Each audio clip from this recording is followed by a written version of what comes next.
L'AVC est en réalité l'un des troubles les plus dévastateurs et effrayants. Psychologiquement, les personnes ayant subi un AVC ressentent souvent une forme de dépression. Parfois, elles peuvent se sentir perdues pour la vie, inutiles, non appréciées. Et les personnes qui ont eu un AVC savent à quel point cela impacte leur vie et celle de leurs proches.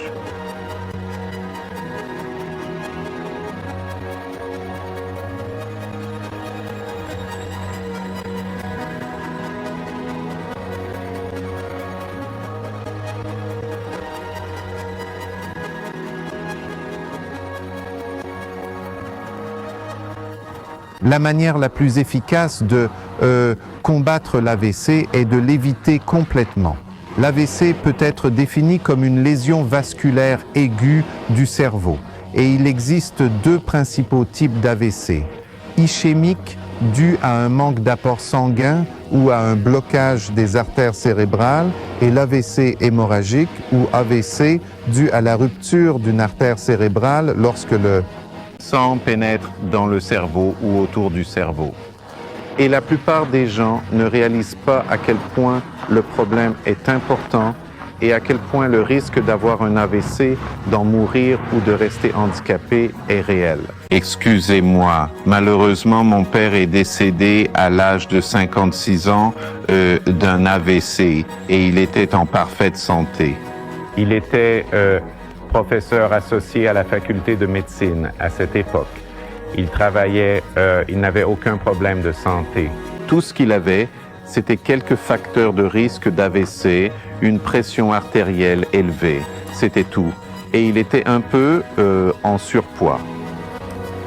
Mais à part cela, il n'avait aucun problème et il a eu un AVC majeur et il est décédé dans les 3 jours suivant l'AVC. Les facteurs de risque modifiables les plus importants pour l'AVC sont l'hypertension artérielle, le tabagisme, une alimentation pauvre en légumes et fruits et riche en sel et en graisse, un excès de poids corporel, en particulier l'obésité abdominale, le mauvais cholestérol et un mode de vie sédentaire. Pour les personnes qui ont un AVC ischémique, le temps perdu signifie essentiellement un cerveau perdu. Et une proportion substantielle de personnes ayant un AVC ne reconnaissent pas ces premiers symptômes. Il est très important, vous devez penser vite, visage, bras, paroles et temps. Ce que notre recherche a montré jusqu'à présent, c'est que le fardeau de l'AVC en Nouvelle-Zélande est très élevé et comparé à d'autres pays développés, nous ne performons pas comme nous le devrions. Je pense que cela vient de la vision traditionnelle de l'AVC comme une maladie inévitable, incurable, génétiquement déterminée, mais c'est absolument incorrect. Et nous avons maintenant des preuves accablantes qu'il est hautement évitable, qu'il n'est pas génétiquement déterminé et qu'il est une maladie hautement traitable. Eh bien, nous faisons des recherches depuis la phase aiguë jusqu'à de nombreuses années après l'AVC. On pensait autrefois que tout le potentiel de récupération se situait, disons, dans les 3 premiers mois, puis 6 mois, puis 12 mois. Nous savons maintenant que les gens peuvent progresser pendant de nombreuses années en réalisant de grands progrès, en fait, s'ils obtiennent les bons services de réhabilitation, au bon moment. Donc, notre recherche se concentre dès le premier jour jusqu'à 5, 10, 15 ans après l'AVC. Il y a une énorme quantité de recherches en cours à l'AUT sur l'AVC, sur les causes et ce qu'il faut faire dans les situations aiguës et aussi sur la réhabilitation.